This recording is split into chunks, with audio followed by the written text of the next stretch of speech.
to the Lazy Money Machine, where we show you the easy, no-nonsense way to financial and time freedom. Here are your hosts, Graham Brown and Erik Tenhaver. I'm joined today by Cedric Waldburger, the handsome man with the bigger beard than I have on the right side of the screen. Welcome, Cedric, to the Lazy Money Machine. No, thank you for having me. Yeah, you're welcome. So I've put an announcement in the group already about who you are. Obviously, you have an interesting background. We've met before, and I've done another interview with you before, which was very nice. But I think maybe we can start off a little bit, Cedric, with explaining. Okay, who are you? Where are you from? You said you're in Switzerland. I don't know if you're from Switzerland. And then also maybe explain a little bit about what you do with your life and how you live your life. Yeah, of course. So I'm Cedric. I'm turning 30 this summer. I was born and raised in Switzerland. I'm a Swiss citizen and resident. I discovered early on that my passion is building startups, especially in the technology sector, or nowadays I would even say like virtual companies. So companies that are completely detached from anything physical. So I'm not into real estate. I'm into social networks and a lot of blockchain companies. I built my first company when I was 14 and quickly got addicted to finding out how does this process work, to go from an idea that we had at the bar last night to 1 million. 1 million could mean $1 million, million packages shipped, 1 million users. And I like that so much that about 2 years ago now, I've decided to give up on having an apartment and got rid of most physical things in my life. I just kept 64 things that all fit into a backpack. And ever since then, I've been roaming the world in quest of providing value to the businesses that I co-founded and finding out more and more about this process of how to start a company. Okay. And this first company that you started, what kind of company was that? That was a media agency. I'm actually sitting at their office right now. I'm still an owner and board member. Right. It's been 15 years now since we started. And they do everything from advertising to digital marketing to building websites and flyers and brochures for smaller and medium companies. Okay, but that was 14 when you were 14. So that company has been around for 16 years, right? And is that was that company also the one that sort of gave you your base income to live off? So for the first few years, I didn't have any income because we reinvested all the money that we generated into making this company bigger, buying offices, hiring more people. But I'd say for the last probably 8 years, that's been like one of the pillars of how of my income. Yeah, that one of the businesses that now makes enough money to support my lifestyle. Right. Okay. And right now you're living the life whereby you're traveling and you're roaming around a lot. When did you start at that? Is that something from recent times, or have you always done that? Have you always been a roamer? Have you always been traveling the world? So I first moved away from Switzerland when I was 21, so 9 years ago. Right. And ever since then, I've never lived in one single place for more than 6 months. Mm-hmm. But for the last 3 years, 4 years, it's been a lot more travel. It's been about 100 flights per year. So roughly like 3 to 5 days in the same place at once. And ever since I started doing that, it became more and more obvious that I don't need a flat or apartment anywhere in the world because I'm on the go most of the year anyway. So 2 years ago is when I finally decided to completely get rid of my apartment, my flat, and everything that didn't fit into my backpack. Right. Yeah, we'll come to your backpack in a second. But this traveling that you're doing, is that always business related? So do you need to go around like this because you have your activities everywhere in the world? Or is it also partly because you choose destinations to go to just for fun or for the sake of it?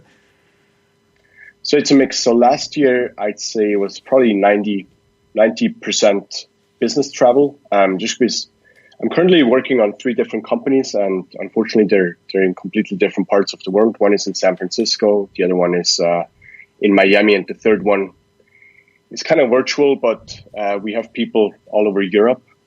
And last year, it was all about pitching, fundraising, getting to know people in the right spaces, networking, and so on. And so sometimes it was quite hectic. Sometimes it was like 2 days in India, then 1 day in the States, 1 day in Australia, and then 2 days in Europe. And that was a bit exhausting. This year, I'm hoping that I can stay in one and the same place for about 5 to 10 days at the time, because I just feel I'm a lot more productive if I'm not constantly jet lagged and in airplanes. And this year, it's a lot more about execution. So it's not so much about going to conferences and presenting. This year, it's more about just meeting the team. And I'd say it's probably more of like 70-30 split this year. So 70% business travel, and then 30% flying somewhere because I don't have a home here and I have the weekend off, and I might as well go to a nice place if I have the weekend off. Yes. Okay, so if you're on this kind of schedule, how do you find the time to create, I don't know, I know how you would call it, but like mind space or room to just basically sit back and reflect and sort of try to organize everything that's going on in your life? Because if I travel, and I don't travel as much, but if I do travel, I'm exhausted just by the fact that I'm on the road and I know that I have a lot of things to do. In those 3 or 4 weeks or 2 weeks or whenever it is, I hardly have any time to think about things. So how do you create time to reflect? I think there's multiple things that I do. One is I try to build rituals. For example, I struggled with staying fit and eating healthy until I came up with a ritual. So now I work out every morning for about 20 minutes. No exceptions, no excuses. Anywhere and wherever I am, I just do bodyweight exercises. So I never have an excuse to say I didn't have a gym or anything. And that already helps to like make every day feel kind of like the same, even whether I'm home or if I'm in Yerevan or San Francisco, wherever. It always feels like this is my day. And the second thing that I do is every 90 days, I take a step back and I look at my life and I check in with myself and I ask myself, am I on the right track? I call it my 90-day review and preview process. And what I do is I've once sat down and I collected, or I've asked myself, if I had to define or explain my life in terms of different areas, which would those be? I came up with 12. There's stuff like friends, family, but also money, personal growth. And what I do at this 90-day check-in point is I sit down and I write a review looking back about those 12 areas in my life. And I write how I feel and I ask myself a bunch of questions like, who did I spend the most time with? What could I learn from them? And so on. And then I write a preview as well, where I say which 1 or 2 areas, where do I want to improve? Which experiments do I want to run? And then I run those. And 90 days later, I see the same text because I send it to me in an email to the future. So 90 days later, I get the same email and I see black on white what I wanted to change. And I check in with myself if I actually did that, if I came through. Okay. That's a very nice system to use. If I see and hear how you live, you are very open to meeting new people, and you seem to be looking to meet a lot of new people. So is that a blessing or a curse for you? I think it's definitely a blessing because I really enjoy being challenged by new people. In general, like putting myself into new environments and situations where I'm not totally in control. I always love that. I feel I grow a lot personally from being in this ever-changing environment. And then with people, I'm part of EO, which is Entrepreneurs Organization, which is a global organization of entrepreneurs, and you're part of that as well. That's how we originally connected. And I feel like everyone I meet there is just so interesting. So I constantly feel like a sponge collecting all kinds of experiences and ideas about other people's lives, which is super interesting. And in that sense, it's definitely a blessing that I'm currently exposed to so many new people in like 1 or 2 weeks. Do people not see you as like, the lover on a holiday? This guy comes into my life and I see him once and then all of a sudden he's gone? Maybe if people see me like that the first time they see me, they realize that I do come back like 2 months later because that's right. I constantly circle the globe. So if there is someone that I want to reconnect with, and that's the beauty of my lifestyle, is that, like, when I first lived in New York 8 years ago, for I think it was like 6 or 7 months at the time, when I flew home, I felt like, oh my gosh, I'm never going to see these people again. I've made so many new friends, and I will never have a chance to just see them again. Whereas now that I'm constantly circling the globe anyway, I always have a chance to reconnect with whoever I want to reconnect.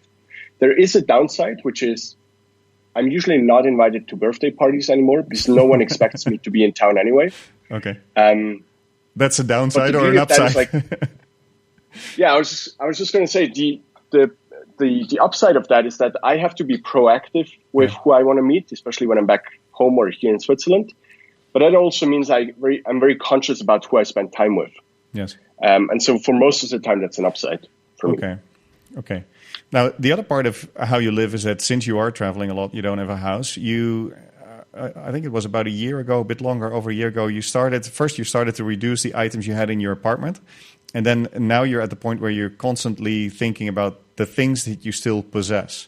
So can you tell the story behind why you started that? But also something you have explained to me before, which I thought was very interesting, is that there's a difference between just reducing to the minimum possible versus reducing to essentialism, right, as you call it, right? So reducing it to the things that you still feel that, okay, this is good. I will still want to carry this around because I need it. So maybe I took a little bit of your thunder away, but could you take us through that thought process and how that went in your life? Yeah, sure. I think it started about 5 or 6 years ago when I first asked myself, how much stuff do I own? Which is such a simple question, but then I realized there's no simple answer. At least there wasn't for me. At the time, I already felt like I was living with not too many things, but I had no idea whether it was 100 or 500 or 1,000 things. And it came from an experience in a different job environment where I realized that people were chasing stuff, and it didn't ultimately make them happy. It was always like chasing after a new car, a new house, and whatever. And I asked myself what makes me happy. I realized traveling and exposing myself to new environments and learning is what makes me happy. And then I asked myself, so how much stuff do I actually own? And it just started as an experiment. I went through my flat and I started collecting everything that I own and indexing it on a spreadsheet. And created this spreadsheet, and I think at the time I owned about 600 or 700 items. I made it public. Just because I was like, hey, by the way, this is how much stuff I own, to a few friends. And then as soon as I had a number, it just became interesting to think about this a bit more and think about what is the essential set of things that I need to still function and enjoy my life the way I did back then, but just with less clutter. And that's when it started. And I started thinking about how can I consolidate all the pairs of shoes that I own into just 1 or 2 pairs. If I could only own one type of T-shirts, which type of T-shirt would I own? And so I really enjoy these thought experiments about what's the best unit of or what's the best model of any certain thing in my life. And that's how I got down to about 120 things. I think that was a process of probably a year or a year and a half. And I still had a flat at that point, so I still had furniture and I had cutlery and cups and plates. And then I decided to move out and just live with the stuff that fits into my backpack. And those happen to be 64 things. And since then, the list is still public. I still think about it every 90 days. I try to optimize. Right now, it's probably, I think I'm down to 55 items. And not everything in there will probably be essential to you. So what's important for me is I still need to be able to have fun with my life. So one thing that I carry around is a drone. Not because any of my companies need me to have a drone or because it's I need it to survive. It's just because it's fun for me to sometimes see the world from a different perspective, and it's probably one of my hobbies. And so I made room in my backpack to carry a drone with me. And that's what I mean by essential. It's not less is better necessarily. So it's not better if you just own 30 items or 60 or 100. For me, it's owning the essential set of things that provide a lot of value to you and don't take a lot of your time to maintain it. Yeah. Yeah, I can understand that. And if there might be people in this group that would like to make some first steps on reducing the stuff that they have in their lives. All of us, I think, have too many things in our lives. I have to admit that you were a big inspiration for me, and although I don't get rid of a lot of stuff in my life, I'm a lot more conscious now if I purchase something. The question is, do I really need it, and how am I going to use it, and can I get the same fun with less things or less items? So that thought process is definitely now happening, but I'm not at the point where I'm going to reduce it to the level that you've done. But as you have inspired me, how could someone start with this process if they think maybe not going down to essentialism, but just say, look, I just want to make sure that I get more space in my life, less things, more experiences. What would you advise people? And I'm sure I'm not the first one asking you. I'm sure a lot of your friends have asked that as well. Yeah. One way I think that is super easy to get started is just go through your wardrobe or your room where you have a lot of stuff and pick things up one by one and think about how you feel about them and ask yourself, have I used this within the last 90 days? And am I going to use this within the next 90 days? So that the time span covers 180 days, which is half a year, which for most of us includes all kinds of situations, warm days, cold days, fun activities, casual, informal, formal. And if you realize that you haven't used it in the last 3 months and you're probably not going to use it in the next 3 months, then just put it away for now. Don't throw it away, but put it in a bag or in a box. And then 90 days later, come back and see if you ever got anything out of that box. Because if you haven't, let's be honest, if you haven't used it 3 months later and you haven't used it the 3 months before that, then chances are really high you're not going to use it anymore, and you're probably not the one person that gets the most value from this. And then think about donating it or giving it away or selling it. And that's helped me because giving stuff away right away was sometimes hard for me. Like there was still emotional attachment, especially to stuff that I had owned over a long period of my life. But realizing 3 months later that I don't really need it and I never went back to pick it up gave me the conscious and peace to give it away and give it to someone who gets more value from it. Right. Yeah, I can see that. And the part of this is also that I think, you're a young man, you're going to turn 30, but you're still very young. But you realize very early on in your life that you want to build your life around experiences, right? So is that something you would say that's typical of your generation or even maybe the younger generation? Or is this a typical thing that you have realized earlier on, that you want to build your life around experiences, not so much the items you own? I think I'm an extreme case, but I think there's a trend in my generation where I usually call it the Ferrari of our generation. So what a Ferrari or a nice piece of jewelry or a big, nice house meant to my parents' generation, I feel very often for my generation is a passport full of stamps. Mm-hmm. So someone who's it's a metaphor, but what I mean by that is like stories to tell and experiences to share seems to be the new, not so much status symbol, but the way we measure our lives in, which I think as long as it's not overdone or as long as life is not reduced to that, I think is a very healthy trend because it's all about connecting with each other, generating memories and creating creating moments that no one can take from us. Whereas stuff can always break. It takes time to be maintained. It can be stolen. And my experience, we just worry about stuff way too much. Do you feel like you have less fear in your life because you've got less to lose? Definitely. Yeah.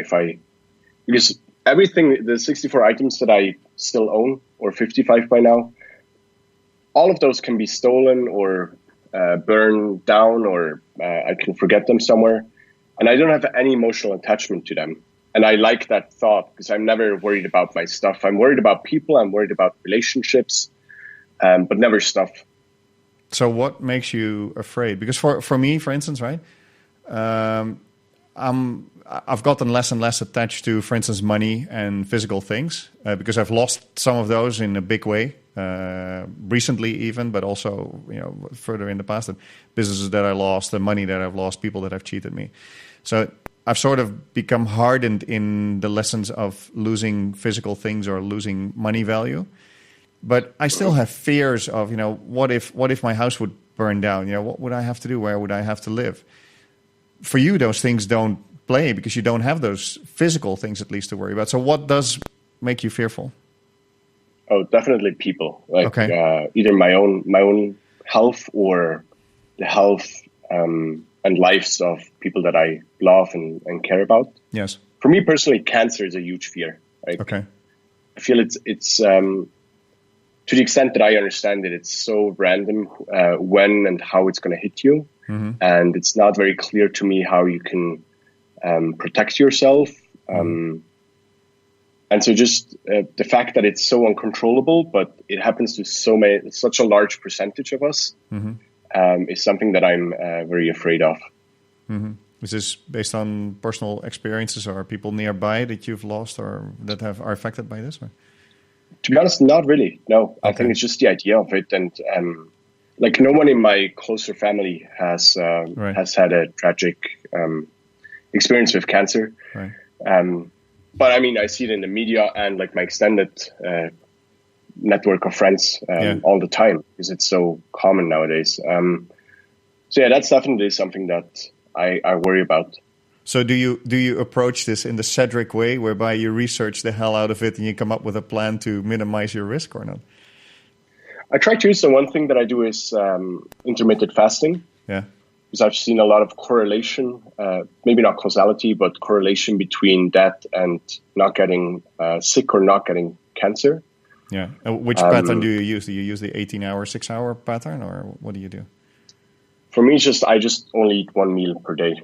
Okay. But it could be lunch or it could be dinner. But mostly it's almost 24 hours. Oh, wow. And you do that? How often do you do that? Oh, so you were gone for a second. How often do you do that fasting? Oh, constantly. I just usually only eat once per day. Okay. And you have overcome the hunger feeling there, or how do you deal with that? Yeah. Yeah, I mean, I allow myself to have little snacks if I get hungry, but most of the time I'm so involved with what I'm doing that I forget about eating anyway. And then I make sure I plan an hour off per day for that one meal, and ideally share it with my girlfriend or with a good friend or a business partner or someone I just met. That's how so usually it doesn't even come up too often during the day anymore. I think it's like everything else, your body gets used to it. Yeah.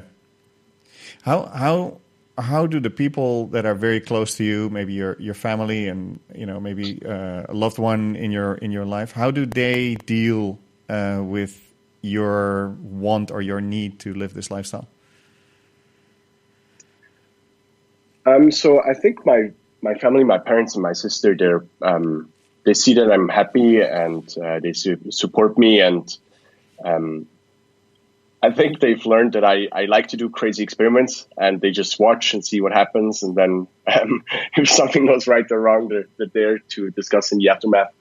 And then my girlfriend, I'm very lucky to have someone who also is able to travel or work from anywhere. Mm-hmm. So sometimes we're even on the road for a month together, and she travels with me or I travel with her, and we get to spend a lot of time together and kind of experience the world together while we work, which is something that I'm extremely grateful for. Yeah. And then there are other months where I'm so busy jumping from one conference to another, and I barely have time for my personal life anyway, where we don't see each other much. But it has a nice side effect because you realize how much you miss each other as well. Mm. And so that's a big plus of that as well. So we go from spending almost 60 or 24-hour days together over a long period of time to not spending any time together, which is a nice change, and it constantly challenges us as well.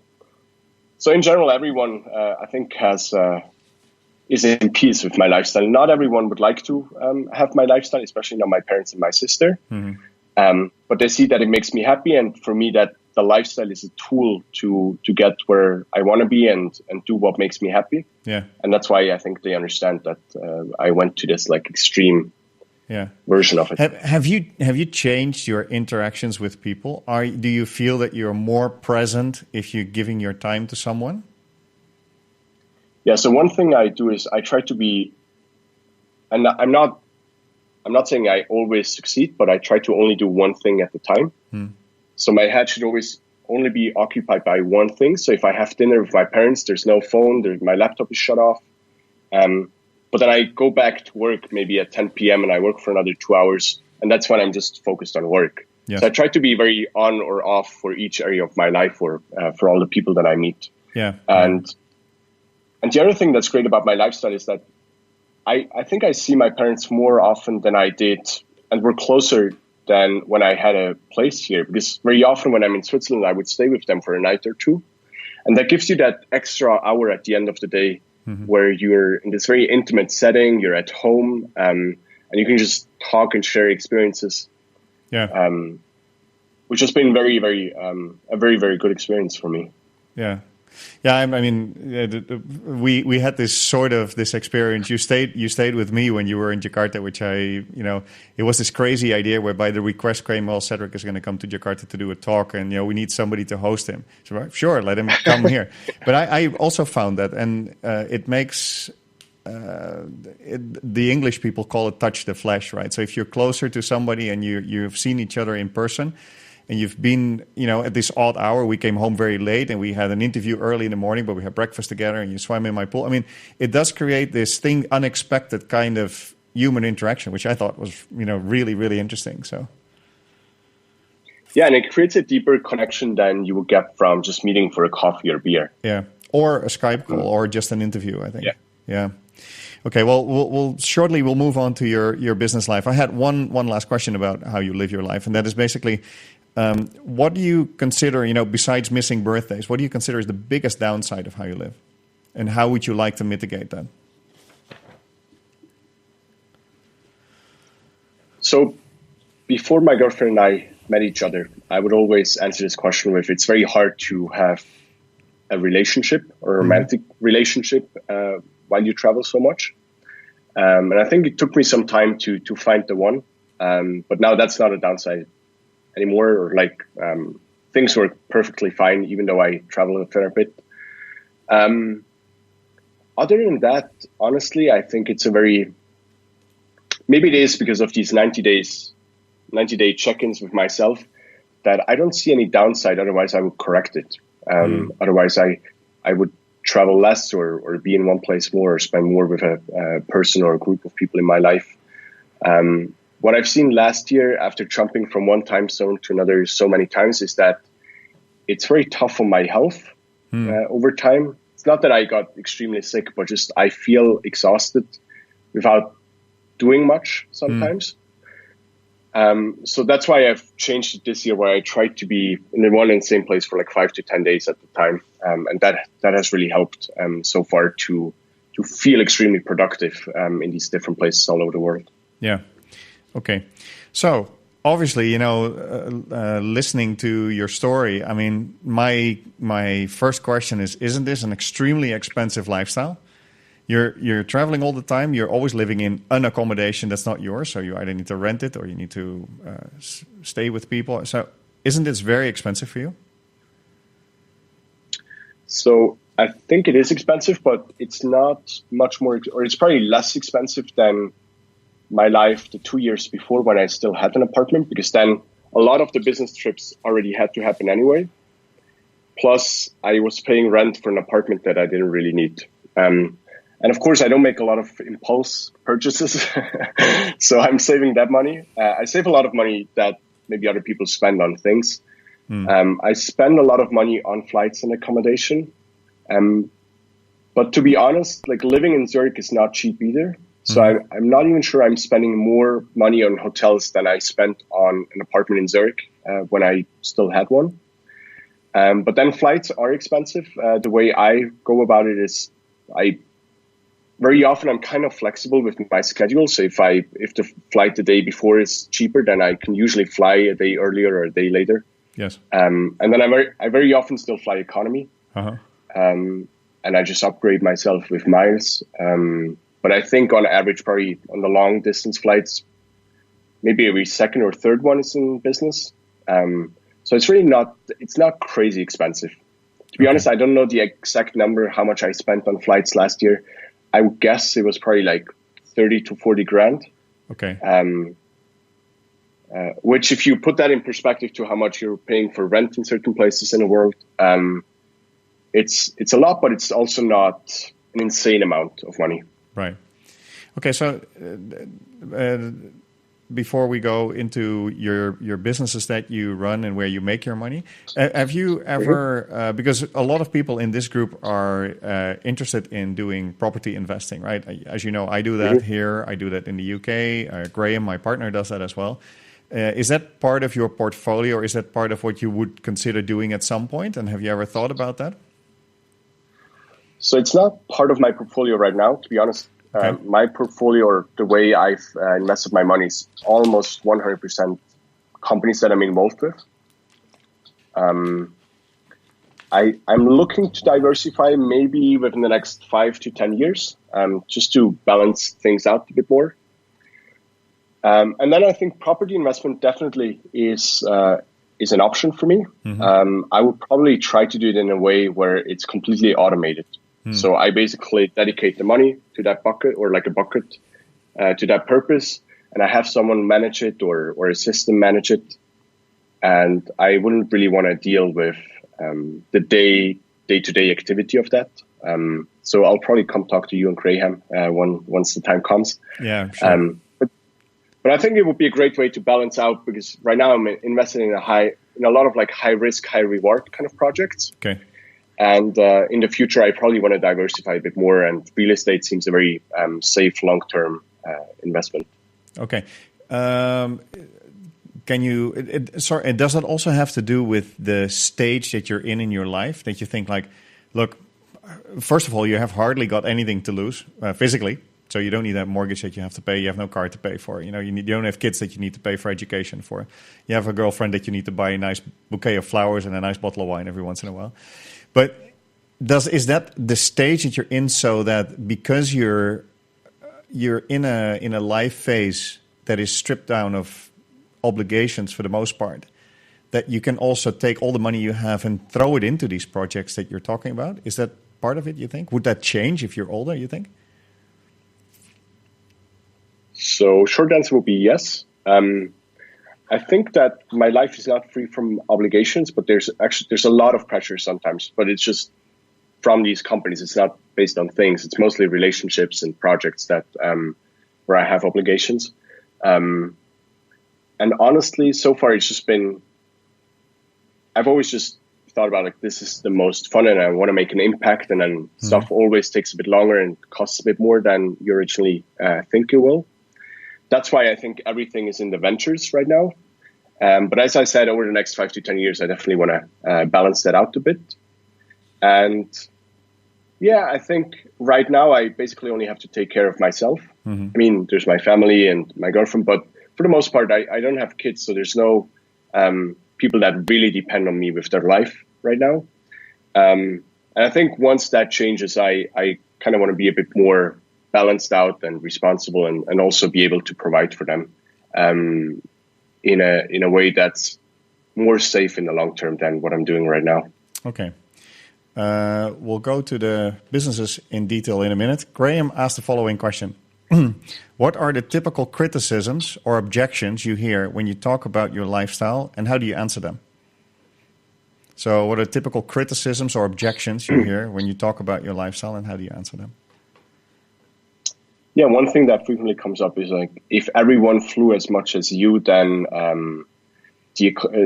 like our world would be in a much, much worse state. You're the polluter, there's man. So many polluter, yeah. And to be honest, I haven't run the numbers, but I think just because I'm not buying things very often, like it's also like creating T-shirts and jewelry and new toys every few weeks and new clothing every few weeks. I mean, that also creates pollution. I have to say, I haven't run the numbers, so I'm not sure how bad a flight is versus a pair of jeans.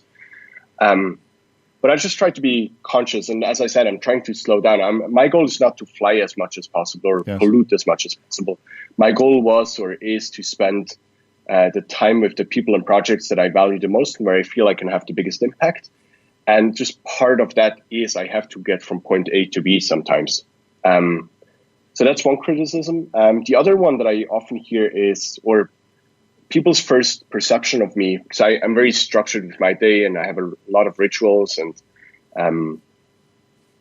often people think I'm a robot, or like that's a nickname that I often hear. How but where has spontaneity? Like, what's the word? Yeah, spontaneity. Yeah, we need to ask Graham. I don't know how you pronounce it.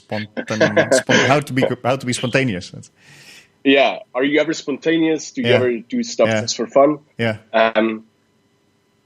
They don't realize that at the first point, at the first moment when they meet me. But when I talk more to them about why I'm doing things the way I do it, and that I really care about feelings inside of me, but also towards other people and vice versa, that usually helps loosen it up. But at first, like, people are often a bit of they're surprised like how much structure you can pack into a day. Okay. I'm Swiss in that way, like very disciplined, a lot of rituals and structure. And, yeah. But sometimes, I mean, that's at least my experience, is that when I get stressed, the more structure I build into my day, for instance, in doing exercise, for instance, eating, for instance, spending time with my kids, if I structure more of that, then if all of a sudden the structure gets disrupted because there's a spontaneous event, the impact is also not that big because all the other days are basically planned and organized, right? So if you all of a sudden get the opportunity to go and, I don't know, fly a glider in the Himalayas, right? You could go away and do that and not have that big of an impact, I guess, on what you need to achieve in the day or in the week, right? Totally, yeah. Okay. So thanks, Graham, for the question. Let's get into your businesses and maybe if you like, maybe start with the newest ones that you're working on. And what I'm very interested in is the motivation to go into these spaces that you have chosen. Sure. So for the last roughly 1.5 years, quick note, before that, I took some time off and I was more or less an angel investor in companies. I invested in 10 businesses, took board seats, coached those founders. And then 1.5 years ago, the itch became too big again and I wanted to get back in the driver's seat and build companies myself.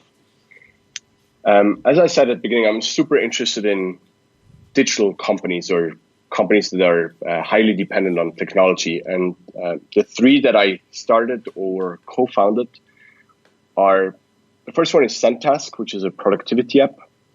It allows you to manage all your tasks and collaborate with anyone in one place, kind of like an Asana that you can use with anyone. Then the second one is called Glimpse, and it's a computer vision analytics tool for bars and restaurants. We count, in bars, we put cameras in the ceiling and then we count how many transactions of what drink go over the counter. Mm-hmm. And we match that to your POS system so that we can tell you how many drinks were not properly rung up by your staff. Mm-hmm. And then the third company is in the blockchain space. It's called Dfinity. It's a new blockchain. It's the first proof of stake based system that's going live. And we're building kind of like a blockchain computer. So not only infrastructure to exchange tokens, mm-hmm. But you may have heard of smart contracts on Ethereum. And we're basically building a machine that's capable of like hundreds and 1,000 times more computation power for these contracts so that you can run applications on this fully distributed, decentralized hardware or infrastructure. Right. Yeah. So those are the 3 companies, 3 very different areas: productivity, computer vision, and blockchain. Okay. And what triggers you to go and do that? What is the common thread in these companies that you get excited about? Because it's clear that you're very excited about these things. And also, if I follow you and if I read your articles and if I read the things your thoughts are over these different things, what is the driver? Why you want to get into these cutting edge kind of businesses? What's driving you? So for me, it's always, I'm super excited about technology. Okay. So we use cutting edge technology in all these 3 projects, and that's what makes it so fun for me. I'm usually very good with the product and tech component of it, and then the second component I think is always the team. So my co-founders are always the ones that take care of business operations and driving the operations. So I think it's 2 things. One is content-wise, it's technology. It needs to be something new, something that I can sink my teeth into. And then on the other hand, having the right team, having the right co-founders that are also super excited about what we do. And I think third, I've asked myself this a lot recently because I'm turning 30 this summer, and I feel like I'm approaching the 10 most productive years of my life. And I've asked myself, what is it that I want to do with those 10 years? And I feel it's I would be really proud if 10 years from now I could look back and I could say I've done something that positively impacted the lives of millions of people. Yes. Now, Glimpse, the restaurant analytics one, maybe doesn't really fit in with that vision, but the other 2 I think are very closely connected to that vision. Yeah, I can understand that. We're having a good session today. We have another question from Tom. I'll read it to you. It's a bit. Let's see if I can make this a bit smaller because the overlay is a bit big. I don't know how I can do that. I'll quickly read it to you, and then we'll take the questions one by one. Because Tom is a fantastic jazz style musician. Lives in Japan. Hi, Erik and Cedric. Enjoying the session. My questions.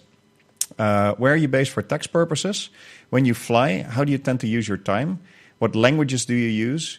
What things do you like to rent during some stays? Do you have insurance for any of your 55 things?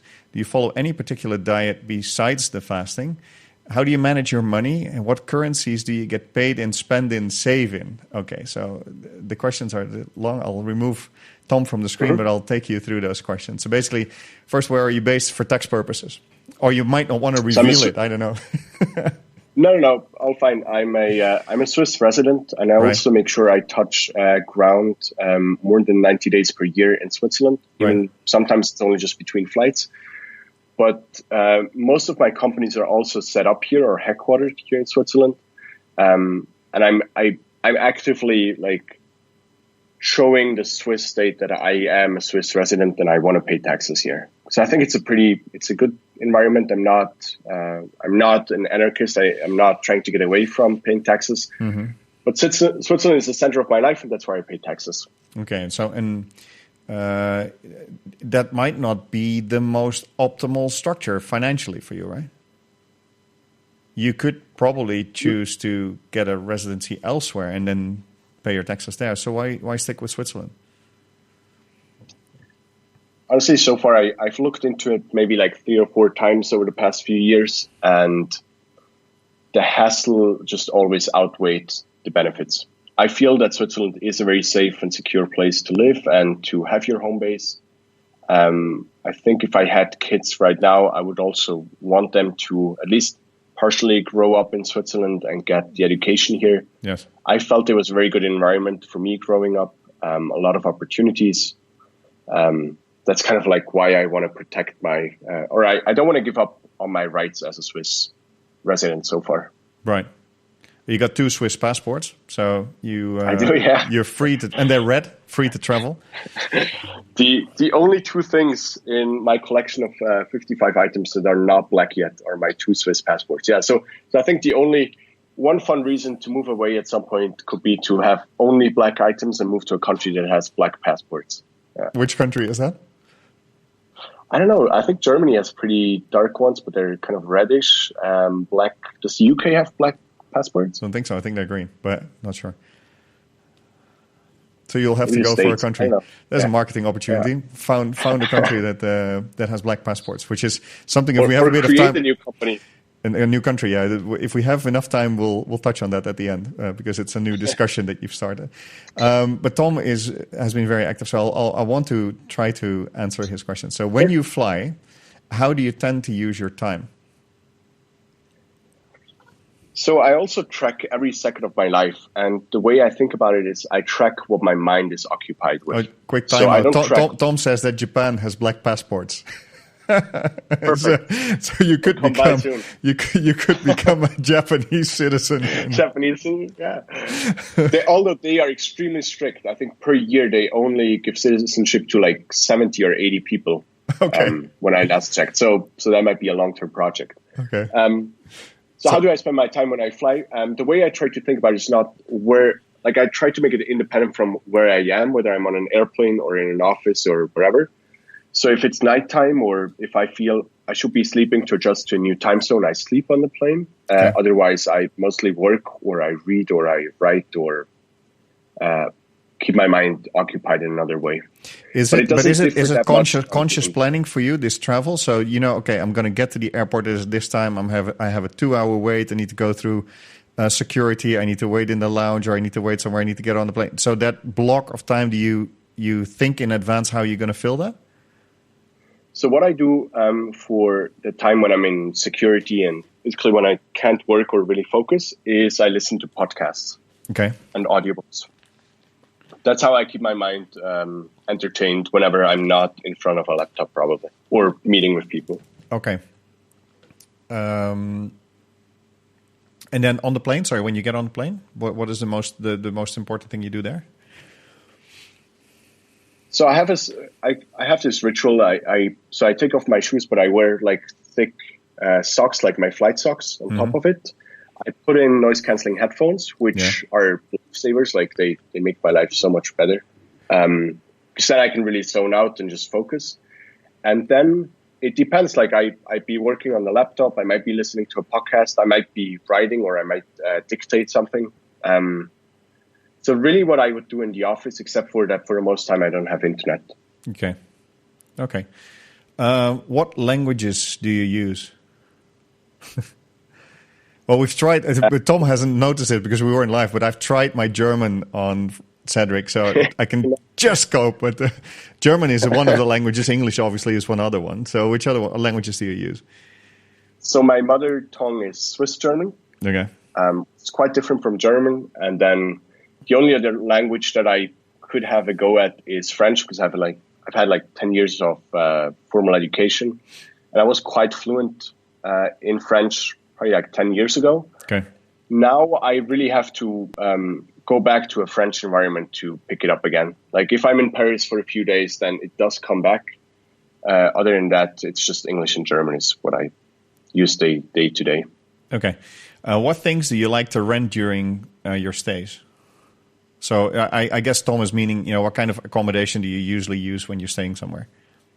Oh, okay. So for short-term visits, up to 2 nights, I usually use a hotel because it's easier to check in, check out, and just less hassle. For anything longer, I usually rent an apartment. Just because then I can cook, and I just have a bit more space, which I don't really need, but sometimes it's nice. And then aside from that, sometimes for like 1 or 2 nights, I stay at friends' or family's places. Okay. Are there other things that you rent, like cars or transportation, or? I mean, I do rent a car or a scooter or maybe ski equipment whenever I need it. But it doesn't. To be honest, it doesn't happen that often. So if you go skiing, if you go skiing, how do you get the? I know you can rent the boots and the skis and the sticks, right? You can rent those and the helmet probably. But how do you rent the suit? So when I go, it's so funny because people seem to have at least 2 sets of these. So I always find someone, usually the person that I go with, like they would have a separate set. Okay. So I've never actually had that problem that I didn't have any, or I had to rent clothes. So. Okay. That's cool. Yeah, I'm always concerned about that, but you're right. I mean, and I experience that too, especially with winter clothes. So if we have families that are leaving Indonesia to go for a ski holiday, maybe in Japan or in Korea, they go and call around their friends, and there's always plenty of people, including us, who have bits and pieces, right? So they just actually, you're right. I mean, you don't need to buy it. You can just borrow it from anybody in your environment. Okay, so that was what did you rent? Do you have insurance for any of your 55 items?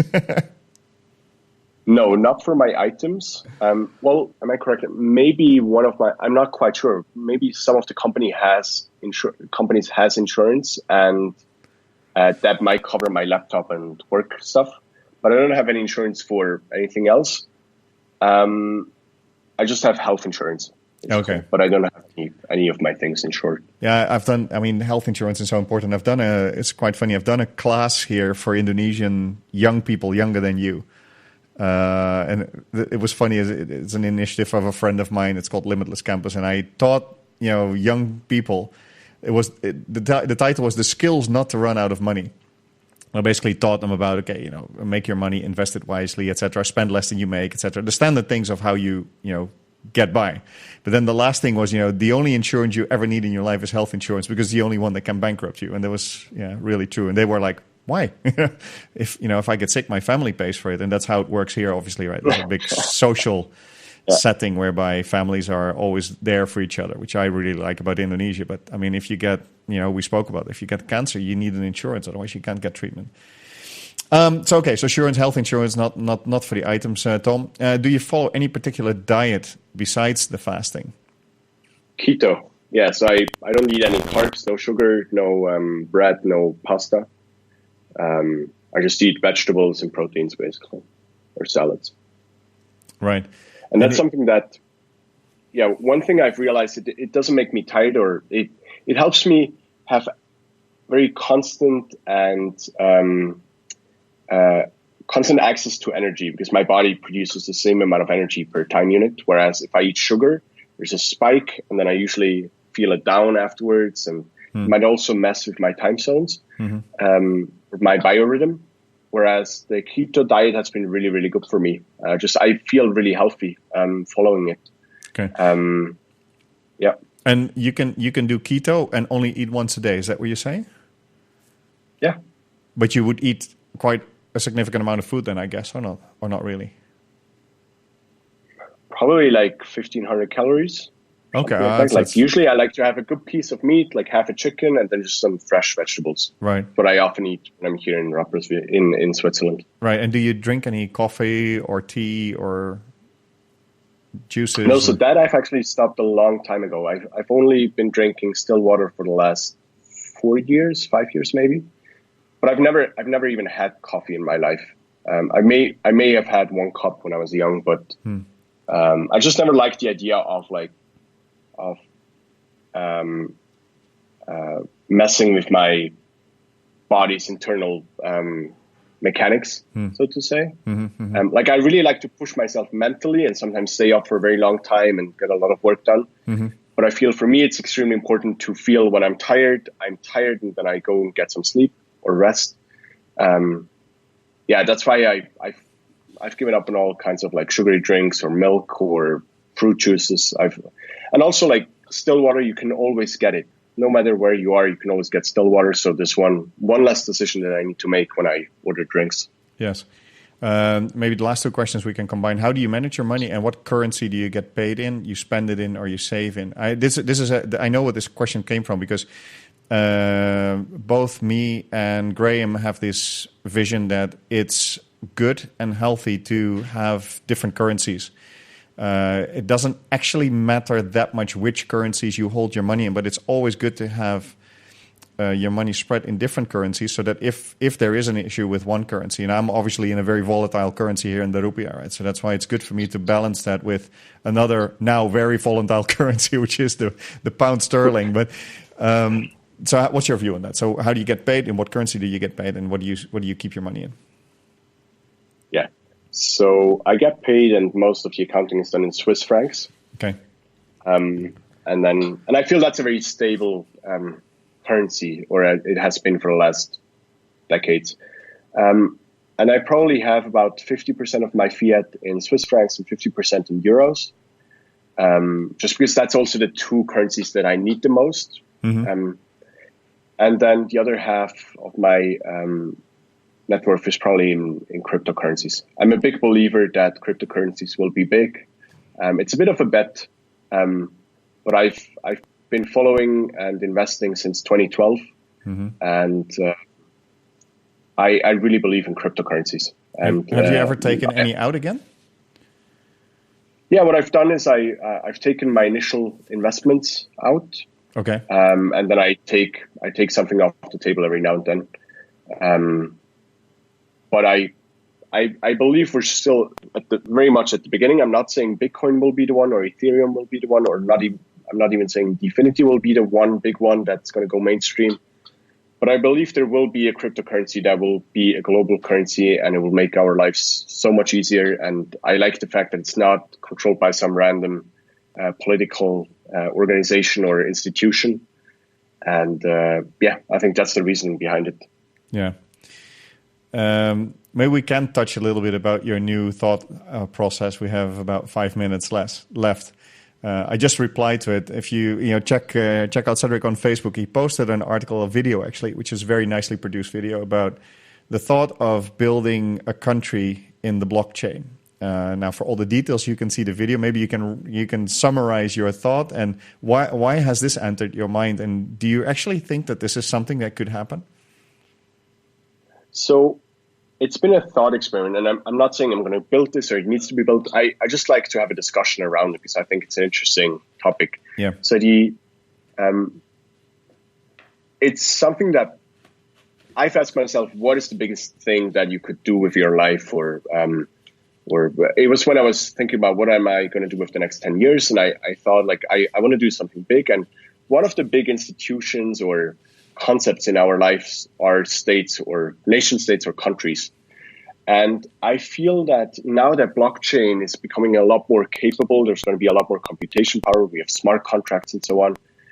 I'm thinking the properties of the blockchain, that it's immutable, it's transparent, it's decentralized. You don't need to trust any one person. You can trust the system.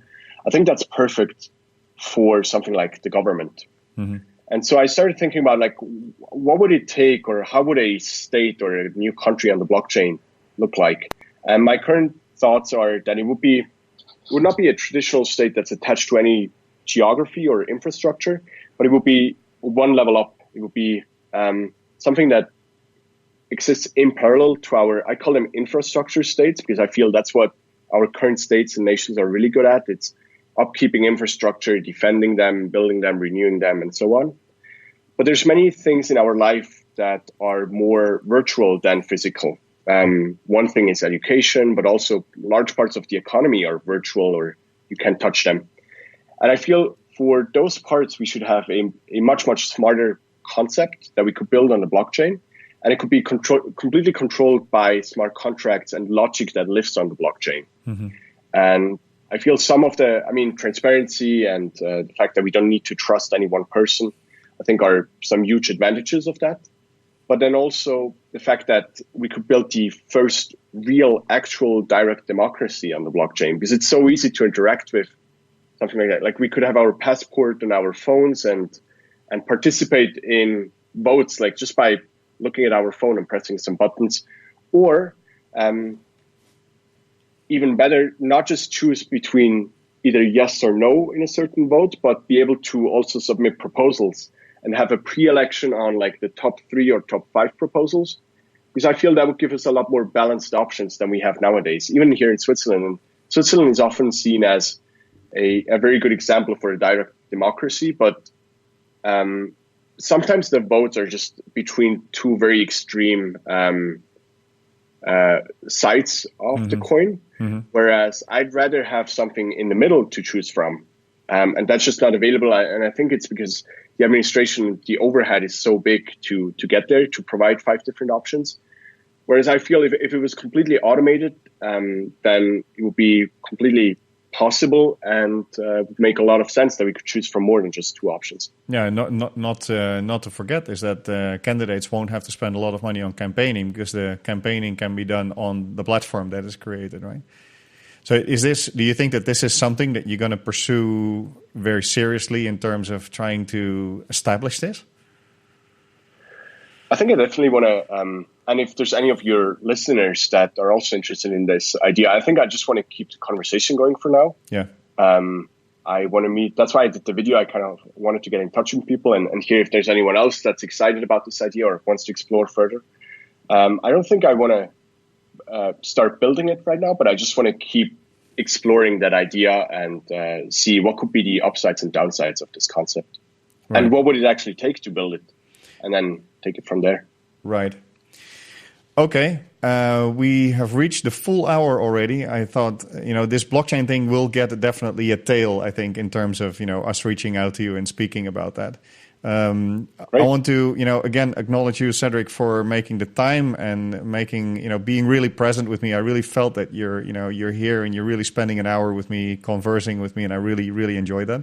And I think on top of that, it's the second time I do, let's say, like in an interview setting, something with you, and I've learned again new things from you. So I think there's a lot you have to offer to the world. So, please keep doing what you're doing. Very happy that you're part of this group now. So for everybody that is in the Lazy Money Machine Facebook group, you can reach out to Cedric because he's in there, and you can ask him questions or converse with him there if you like. For me, thank you for your time, Cedric. Hope to see you sometime soon in person, somewhere in the world. And otherwise, we'll keep the conversation going online or on Skype. Yeah, thank you. Great questions. I've really enjoyed this hour, and I hope to see you guys you soon, and then other people from the group as well. Yeah, thanks a lot. Thank you. Bye-bye. You've been listening to The Lazy Money Machine. Find out more at lazymoneymachine.com.